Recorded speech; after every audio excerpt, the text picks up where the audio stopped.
Having problems with Fillet? Watch this video. I sure had a lot of problems with it. From home to solid, go to Fillet Edge, and you can click on your edges. R for radius, I'm bumping it up to 3. Okay, that looks better.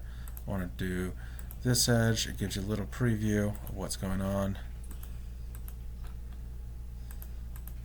And it's not letting me do that edge. And let me do that edge, or let me do that edge.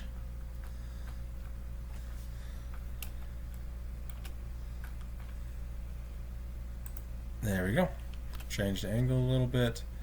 Okay, that edge and that edge. Okay, and enter and accept. Oh, that was a piece of cake. Beautiful, right? No, we forgot this one. No problem. Let's just do that again. Click on Fillet. Click on this image. Okay, there's the preview. Well, it needs to come up a little bit, so let's do this edge too. So it should come up around like that. Anything else? Okay, all those together. And enter. And it worked. Sometimes it works, sometimes it doesn't work. They're very much connected. So if I would have tried just to fillet that part and enter, and nothing would have happened. So sometimes you got to pull them back and start over.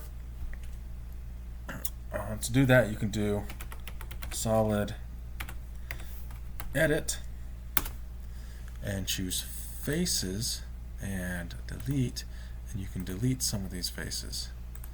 Delete those two faces. It didn't work. Try again. Okay, I'm going to delete this face plus that face. Okay, that one worked. And it's just a combination when sometimes they can't be deleted just by themselves. I'll try those two together, and they did delete. When they're dependent on something else, it won't let you delete them. Okay, then I can start over, and if you do all of them at once and you don't miss a single one, it's really easy also that way. Good luck.